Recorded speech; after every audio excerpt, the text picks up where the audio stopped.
if you put people in a room and you say, okay, get into groups based on your age, the people in the groups might have nothing in common. Whereas if you pull them out and like you just said, you say, who's a fan of Metallica? You might have someone who's 18 and someone who's 55, and they both like that band, but they actually have more in common than the people potentially in their group based on age. So I think it is looking at what are you looking for from the brand and also your values and your interests. It's the e-commerce master plan podcast. Here to help you solve your marketing problems and grow your e-commerce business. Cutting through the hype to bring you inspiration and advice from the e-commerce sector and beyond. Here's your host, Chloe Thomas. Hello and welcome. It's great to have you here. Thank you for hitting play and choosing to listen to one of our inspiring guests. Now, if you're a regular listener, you'll know that me and the team get a lot of joy out of it when you guys shout about us on social media or get in touch to tell us what you thought of the show. So we like to repay them by giving a bit of a shout out. And I've got a bit of a backlog at the moment. So we're doing two today. Yes, two shout outs. First off, big hello to Ellie Rivers, who I met at the recent Pulse Summit in London, who is also hanging out with the lovely Hannah Spicer, who's been on a few of our Keep Optimizing episodes. So hello, Ellie. Thanks for coming and saying hello. Great to have you listening to the show. And also to Joseph McQuaid, who sent me a LinkedIn DM to say thank you for creating the podcast because he's been listening for 2 years and he really enjoys listening. So I think most of the rest of the DM I should keep quiet. But Joseph, really appreciated your message and really appreciate you listening to the show as well. So, for Joseph, Ellie, and all our other listeners, what have we got coming up for you in this episode? Well, we are talking to a brand, or the head of e-commerce for a brand who have to drive profit in every order. So from the first order onwards, they still care about loyalty, but they've also got to get those first orders really flying in at the best possible margin protection level they can. And core to that is how they create their marketing so it really resonates with their customers, which means really getting to grips with your customer personas. So our guest is a bit of a customer persona expert, and she's going to be taking us through her process to define and use those customer personas within the business. She's also sharing lots of very clever marketing tips as we go along as well. But the real core of this one is customer personas. So if they've got you confused, floundering, not showing what to do, knowing you need to do them, then this is very much the episode for you. And make sure you listen to the end because you do not want to miss our guest's top tips. Have you yet downloaded our ebook? To celebrate reaching episode 500, we've created an epic e-commerce success-focused ebook for you, packed with 500 top tips about how to make your e-commerce store more profitable, featuring the advice of many, many past guests alongside industry experts and many of you as well, our listeners. I've checked every single tip and organised the whole thing into sections for you, making it super easy to dip in and dip out and take inspiration as and when you need it. This ebook needs to be sat on your desktop or even printed and sat on your desk. Download your free copy right now at ecmp.info/ebook. Get 2024's most valuable e-commerce ebook now, ecmp.info/ebook. And now to introduce our special guest.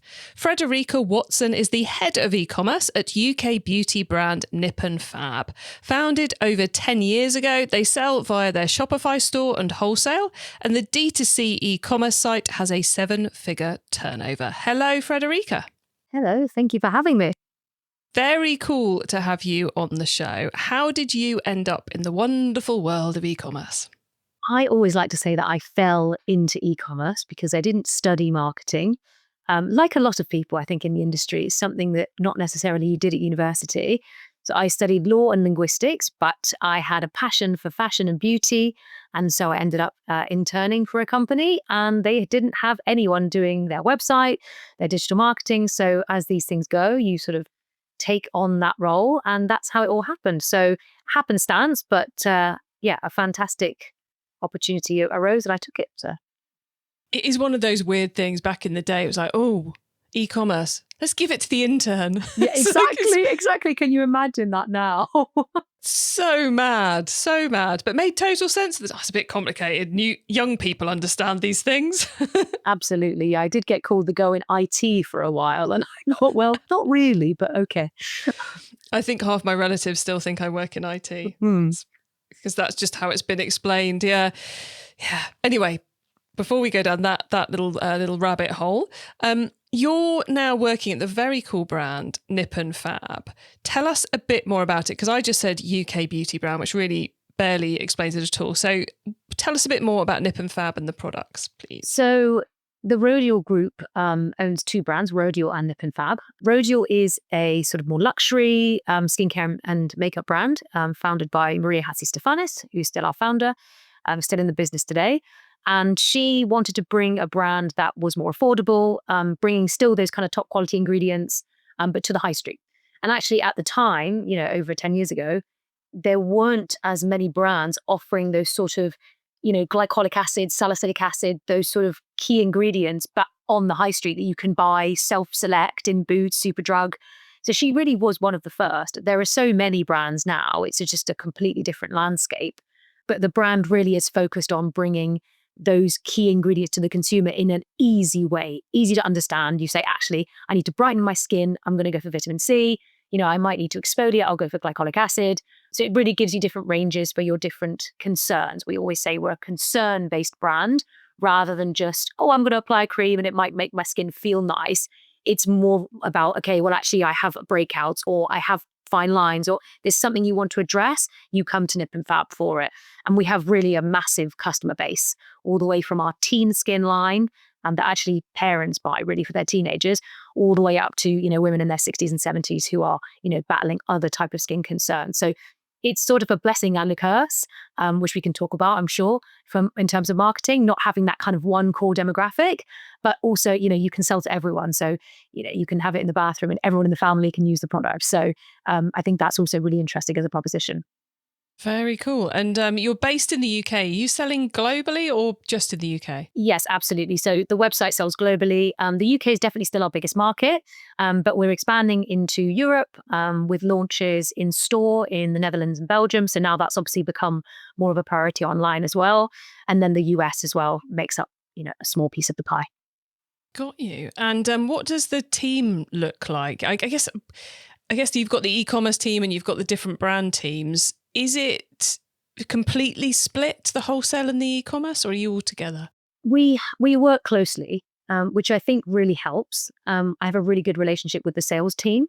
I think sometimes what you can find in businesses, and I know that I've experienced it before, is that actually people sit really separately and it's almost you're not almost competing for the sales, which is silly because we're all one business. We want to win as a company. So I think, if someone buys in Boots, happy days. Of course, we'd love them to buy online as well. But, a customer journey is not linear. Someone might buy with us online one day and then, a month later, they might see the product and buy it in Boots or wherever they are. So I think you have to think about it definitely as working together closely. So we do have people on the wholesale side. And then my team is digital marketing, CRM and loyalty and trading. So everything really from the way you discover the brand all the way to how we retain you, you become a loyal customer. That's kind of how I like to think about it. It's like first click all the way through to, that loyalty. And then there's also social media and PR as well, who again, we work very closely with. As a brand, it is really that sort of, we're all in there getting stuck in and getting it done, which is my favorite environment personally. I love that scale up kind of everyone's in it together and sort of every day sitting around the same desk. I remember a very long time ago, we had someone from the Tesco e-commerce team on the podcast, and e-commerce and marketing were in different buildings. I can't even imagine. I can't even imagine, honestly. It's befuddling, isn't it? How do you actually work together when you're literally, you have to go out in the rain to meet up with it anyway? It blows my mind because, you might have, for example, you might spend all that time crafting a great ad on social media and you send it to a landing page, which is not optimized. et cetera, has a really bad load time. And then where does the blame sit? So I think it's just better if you all work together and understand exactly what each team is doing. Luckily for me, it's all one team. So, for us, it's the same. And do you do everything within the team, or have you got, using key agencies or key freelancers and things for different things? Yeah, we have agencies we work with. I think it's a really interesting conversation, sort of in-house versus agency. For me, agencies, they are keeping up to date all the time. They work with loads of different clients. So they're sort of learning every day. And that's what I like about agencies, because you're kind of getting all that knowledge from what they're doing with their other clients. Sometimes clients who are spending a lot more money as well. So it's great if you're a smaller brand. So you get that benefit. So yeah, we have agencies for all our paid media, and also creative production is one that we've started recently as well, which I think is, becoming more and more important. And then obviously for things like affiliates and PR, we get some help there as well. Excellent. Love your philosophy there as well. Now, one of the things which really fascinated me about your pitch to come on the show was that as a business at Nip and Fab, you have to make the first order profitable. And we're hearing so much talk about retention and, the first order becomes loss-making and you make the money further down the line, especially in sectors like beauty where subscription is talked about a lot. So I thought it'd be really fascinating to dive into what it takes to actually make the first order profitable. Is it just a case of changing your ROAS targets, or is there more to it than that? We can start with that. Yeah, definitely. But yeah, I think people talk a lot about retention, like you said, but retention for me starts with acquisition. So you have to be acquiring the right kind of customer.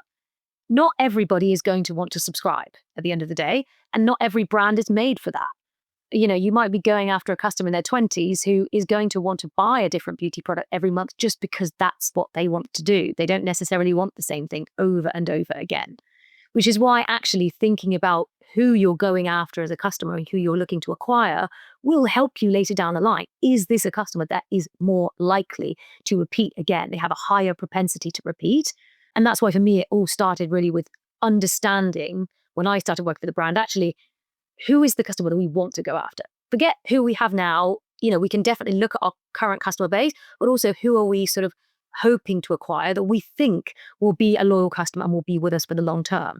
So not only then do you have that first order profitability, which we are so lucky that we do have, which is incredible, but also, then you start thinking, actually, if I know that these people are going to be coming back after 3-6 months, then I can sort of extend that payback period. So I think it's really looking at doing that persona work to begin with, and workshopping that with teams, which I can go into in more detail if you like. Very much like. But you mentioned when you were first explaining the brand about how you have these different customer groups. So I guess it's not that surprising to me that you are good at personas, because you were knowing, it felt like you knew exactly who your customers were. So how did you start the persona piece? Because as you know, actually, even before we go there, what for you is a persona? Because, I find some brands are like, well, I need to be able to identify them on my database. And unless I can identify them, I don't care. And others are like, well, they use Spotify to listen to, and Chloe can't think of any bands at all. All she's got in her head is Ted Baker, which I know isn't a band, it's a fashion brand. But anyway, it's like they listen to this and their favourite TV show is Handmaid's Tale and all the rest of it. What for you does a successful persona look like? I'm more inclined to think about it, like you just said, with interests and things that the values that they hold. Because I think the whole, it's a woman between 35 and 55 just doesn't really work in general, and never has. I remember seeing someone speak years ago, and they were talking about kind of community and personas. And they said, if you put people in a room and you say, okay, get into groups based on your age, the people in the groups might have nothing in common. Just because I'm 25 and someone else is 25, I wish I was 25. I'm not 25. Don't know why I said that. If you're the same age, maybe you think, okay, we're the same age, but we don't have a lot in common. Whereas if you pull them out and like you just said, you say, who's a fan of Metallica? You might have someone who's 18 and someone who's 55, and they both like that band, but they actually have more in common than the people potentially in their group based on age. So I think it is looking at interests, values, how you feel about the industry, what you're looking to get from your products. For example, for us, it might mean actually someone who is 65 going through the menopause might have breakouts, the same as someone who's 25 and having breakouts. So they're both looking for that specific product. I'm looking for something for oily skin, for spots. So not necessarily is it to do with just your age, but it's to do with what are you looking for from the brand and also your values and your interests. So I'm much more inclined to look at it that way. Obviously, yes, getting as deep as TV shows, you can take it that far if you like. It's tricky. But it's more the working out what the key factors with the customer's relationship with your brand are and then segmenting by those. Would that be a fair way to sum it up? Absolutely. I mean, we found that we had some customers, for example, who, they may have been on a different stage of their skincare journey. Someone's never used skincare before. Someone's a pro. They've been going to clinics, but actually they all feel that they're let down by the industry because they're not seeing women their age represented. They feel like they don't really align with that kind of glamorous, very like celebrity-driven brands. So they have that in common, even though really you could look at them and say you're a completely different customer because you might have been a different stage of your journey in terms of skincare, but actually what you feel about the industry and what really is going to pull you in emotionally is the same. Got you. And so how do you start trying to define that? Because it occurs to me you could get the team round a table and discuss it. You could get some customers round a table and discuss it. You could run surveys. You could look through your analytics. Where's your starting point for this? The starting point is definitely getting the right people in the room. So I think oftentimes we can sit there as marketers and say, okay, well, we'll just get the marketing team in the room. But actually, where's customer service? Because they're speaking to the customers every single day. The amount of times I've seen these things run and they're not even present is crazy. And you might also want to get people who potentially, if you've got stores or if you're, you might have counters, get those people in the conversation as well. Again, they're speaking to customers every day. And then, start thinking about actually, what do we know about our current customer? And that's the first question to ask. Like you said, you then can do surveys, but for me, the most important thing is actually to talk to them yourself. So we've done a lot of sort of 20-minute calls with customers. You have to incentivize people for these things, of course, but £100 Amazon voucher, people will be willing to give you their life story. So I think it's not actually too expensive to have those conversations. So really kind of sitting down with customers, getting that, and then bringing that to the table. So everybody sort of brings something with them.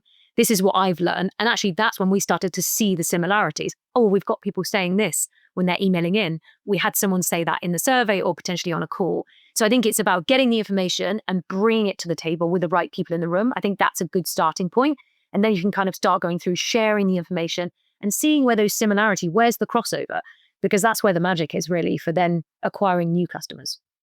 I love that idea of everyone kind of, the different departments do their own research in their own way, as it were, and then bring it together to look for the overlaps. Because so often what you're trying to get out of the customer is actually quite hard to get out of the customer. And what do you like about our product? It smells nice. Not that useful at all in this scenario. Why do you buy this product? Because I've got spots. More useful, but not hugely useful. So if you're getting, those different approach, like the customer services approach versus the marketing approach versus the phone call approach versus the survey approach, it gives you different angles that then start to kind of peel back the layers to get you to the data you really want to understand, with the motivations, the values, those kind of things.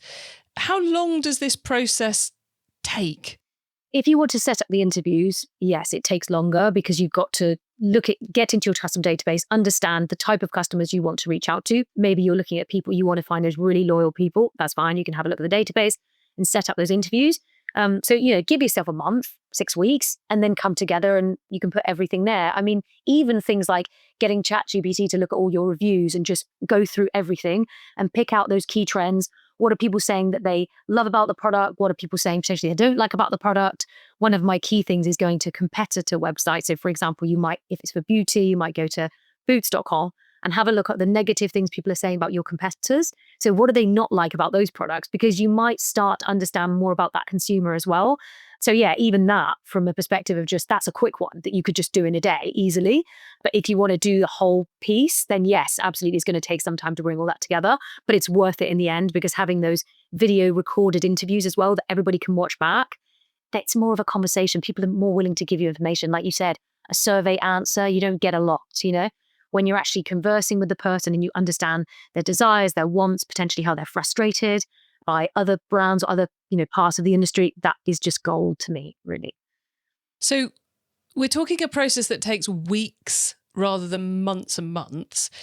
How do you know when you're done? Because it could be a kind of an endless trying to find the perfect one before you start actually doing anything with it. So at what point do you know it's time to actually start working on delivering for these personas? I think you could go on, like you said, you could keep going. And I think if you want to get more information and then keep iterating on it, it could be a process that just continuously is happening at any given time because customers change. You might want to live with customers who buy different ranges. They might be very different. But for me, once you've got an understanding of a few core things that bring these people together. For example, one of the things, like I said, was the frustration with the sort of not being represented in the industry and not kind of fitting to that mold and saying, sometimes you get really good lines from customers. So one lady said to us, it's no bells and whistles. And I thought, okay, that's a tagline. We stop everything. We can go and make that ad right now. So I think once you have a few of those core things, start testing. There's no reason to wait. Then, like I said, you can continue doing the process. But I think once you have some ideas, start putting them out anyway. It might start with some sort of static ads that are quite easy and cheap to produce. See if these things are resonating with people. If you get good performance on no bells and whistles skincare, then let's move on and make that into a video concept. It doesn't have to be, let's go and spend loads of money straight away. Let's test those concepts and validate those things first. But you'll get those one-liners and that kind of brings it all together. I think that's when I'm like, I'm keen to just go and get it done now and test it. I love the way you explain that because I think sometimes in a marketing department, we can be like, the goal is to create the personas. And we forget that the goal is actually to create some marketing that resonates with target customers and existing customers. So it makes total sense that the point at which you stop is when you've got a great idea for a campaign. Let's put it out there and see what happens. You were suggesting there that this is a process that continues forever. So is this something which you have like a schedule of coming back to? Do you revisit this once a year? Do you not have a schedule, but you kind of sniff out that something might be happening, or is it continuously there's conversations with customers proactively going on to amend this? We always have the conversations going in the sense of to things like serve. For example, I think something that people don't do enough of is having a survey on your confirmation page. Just ask people a couple of questions. They'll be willing to answer a few questions, and everybody sees that confirmation page. So it's the perfect place to ask a few questions, not just where did you hear from us, which is like the number one, but have a few, that you can kind of cycle through. That maybe ask people, a great one is what made you almost not purchase with us today? Is there anything that made you almost not buy? Because it's kind of figuring out like what can we change and what can we iterate on. So I think in terms of surveys, you can continuously do them. Obviously, if you want to do the kind of customer interviews, you could do it once or a couple of times a year, depending. And maybe you have, a new product launch coming up and you say, well, actually, we want to get more information because this product would be specifically tailored to that kind of audience. So maybe a younger audience, we need to do more interviews with this type of segment of consumer. So I think you can do it based on your marketing calendar and what you have coming up. But ideally, you have information coming in at all times just from those sort of customer surveys and feedback. And we meet with the customer service team every week anyway. So if there's anything that's coming up consistently, we'll know about it. If someone's, actually, people are saying that they don't like this, or, it might be that we'll sort of address it at the time. You need to have those regular conversations because sometimes they just sit there and nobody actually knows about it from a marketing perspective. Yeah, so it's kind of, I get you've kind of like, we've done the project, we've got the ideas, and then you've set up almost a load of tripwires for yourself that if something comes up in one of the conversations with customer service or with the regular reviews of those ongoing surveys, that will flag that we need to do something else. Or I guess the marketing performance drops off as well would flag it. And it doesn't need to be negative. It could be positive. If people keep saying, you know what I love about your vitamin C is the fact that it's not sticky. So I'm not finding that it's tacky under makeup, for example. If people keep saying that, I want to know about it because that's a great thing to use in our marketing, especially if you notice that other brands, the reviews are saying, it's sticky. Perfect. We can start saying lightweight, non-sticky formula. They're just these little nuggets of one-liners. I think sometimes people just pull the negative. So they want to know from customer service, what's going wrong this week? What are people saying they don't like? What can we change? But actually, what are the positives? Because that's what's going to be able to acquire new customers. You're going to use that information to then acquire, new customers in the future. E-commerce Master Plan is supported by some of the greatest companies in the e-commerce sector. Here's a reminder of who they are. Have you yet downloaded our ebook? To celebrate reaching episode 500, we've created an epic e-commerce success-focused ebook for you, packed with 500 top tips about how to make your e-commerce store more profitable, featuring the advice of many, many past guests alongside industry experts and many of you as well, our listeners. I've checked every single tip and organised the whole thing into sections for you, making it super easy to dip in and dip out and take inspiration as and when you need it. This ebook needs to be sat on your desktop or even printed and sat on your desk. Download your free copy right now at ecmp.info/ebook. Get 2024's most valuable e-commerce ebook now, ecmp.info/ebook. It's time for the top tips round. Okay, I love this section because it gives me and our listeners some really quick ideas for taking our businesses to the next level. So, Frederica, are you ready for the top tips? Yeah. Okay, the book top tip. If everyone listening to this podcast agreed to take Friday off and read a book to make their business better, which book would you recommend? So I would recommend How to Build a Story Brand by Donald Miller. You might have had guests mention it before. I love it because it really teaches you how to position the brand. I think a lot of people want to position their brand as the hero of the story. We're amazing. We do all these things. Great. But it shows you that the customer really is the hero of the story and the brand is the guide. So you're there to help the customer. You're kind of selling them on what they will become with your product, not your product. So I think it's a really interesting one. It's a quick read. Anyone can read it really easily over a weekend. So it's a really good one that will just get you thinking about storytelling and brand building and just how to kind of highlight the customer, make sure that they feel like they're the sort of number one, not just your brand being amazing. Yeah, such a subtle shift, but such an important shift. The traffic top tip. Which marketing method do you either prize above all others or think doesn't get the press it deserves? This is a tough one because I think there's a lot of talk about all these channels these days. But I think for me, a lot of people talk about TikTok, but I don't think a lot of people are talking about TikTok affiliate. So if you, for example, decide you want to be on TikTok Shop, which a lot of brands are now hopping on, there are affiliates out there who are not big creators. We're not talking about influencers who might charge you, £10,000 for a post. These are people who are just working on commission. It's like affiliates back in the day, which I love to see because if you're a small brand, again, you're trying to be profitable in every order, just giving someone, you can afford to give someone 25% because what are you paying to acquire them on Meta? I think in our heads, we're thinking, oh, I'm giving away 25%, but how much are you giving to Facebook? Because I'm betting it's more, So actually using those kind of smaller affiliates and giving a decent commission level that will incentivize people to talk about your product. Anyone can go viral on TikTok. You don't have to have, hundreds of thousands of followers. So just sending product to people and getting out there, if you can do it, if your cost of goods is low enough that you can send product out, you might just hit gold with someone getting millions of views. It is mad how few people are talking about TikTok affiliates because it is just, it's a no-brainer to test it at the very least. When I heard, I was like, what, they've built the affiliate program into the marketplace. It's amazing. Yeah. And they've built the creator bit in. Just brilliant. So thank you for flagging that one for everybody. The tool top tip, maybe a collaboration tool, a social media plugin, a phone app, or just a way of working. Is there a cool little tool you use that makes you and your team more efficient from day to day? I think I couldn't live without motion analytics. So if you want to really dig into your creative and performance in terms of paid media, you just plug Facebook in and you can really see the creative there and you've got loads of different metrics. And the good thing about it is it's quite hard sometimes to talk to designers and creatives about the actual metrics. Here you can see the creative.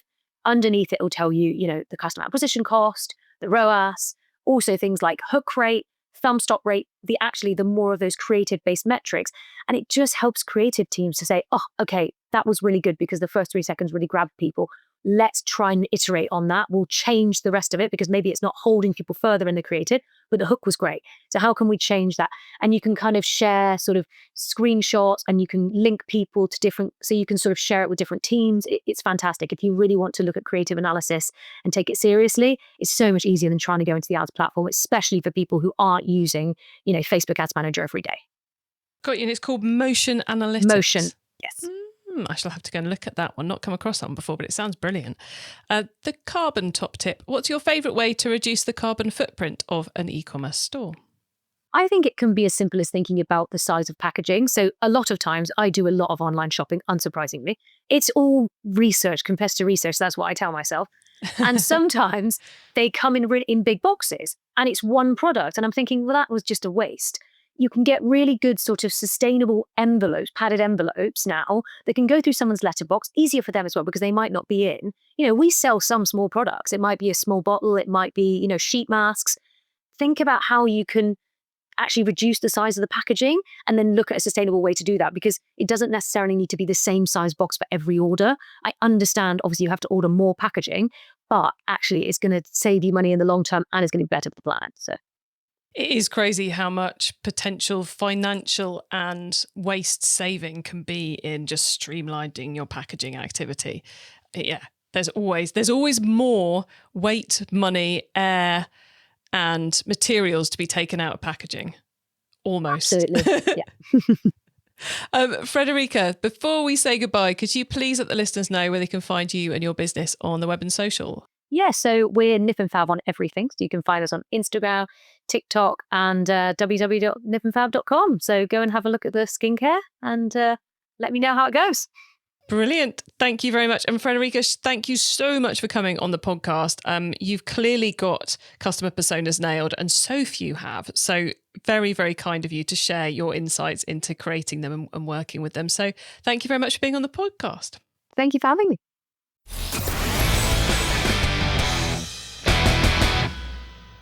What great advice there from Frederica. If you have been struggling with your creative, which I know a lot of you are at the moment, or if you've got stuck with the boss asking you for personas and you don't know what to do, there is your roadmap to success. Love that breakdown. So get everyone involved. So you're getting all those different angles on the customer. Pull it all together. Remember what the goal of doing this is. It's to make your marketing better. It's about the marketing messages. So you've got to hunt those down. And when you've got some of those, go and test them and see if it works and iterate and optimize based on those. You can get your hands on our notes from this episode, including those top tips and links to what we mentioned by heading over to ecommercemasterplan.com. You can use our direct episode short links. That's ecmp.info/the episode number. Drop that in the URL bar to go straight to the correct page on the website. And when you get to the website, don't forget to add yourself to our email list so we can send you lots of other cool things to help you improve your business. If you liked this episode, then I reckon you would get a lot out of episode 510, with Lauren Duncan from Philip Kingsley. They're another beauty brand, and Lauren and I are chatting about how she's been through a more than a year-long process to optimize and reduce the number of promotions and discounts they are giving to the customer. So if you're looking at improving those margins, that's definitely an episode for you. And you can get all our beauty related episodes at ecmp.info/beauty. Thank you so much for checking in to this episode of the e-commerce master plan podcast. I bring you a new interview every week to inspire and help e-commerce business owners and marketers like you to succeed and thrive with your businesses, including progressing along the path to net zero. So if you know someone this show can help, please tell them to listen to the e-commerce master plan podcast. I hope you have a great week, and don't forget to keep optimizing. Thank you for listening to the e-commerce master plan podcast. Find out more at ecommercemasterplan.com/podcast. It's time to download our 500 top tips to make your e-commerce business more profitable ebook. Go to ecmp.info/ebook now.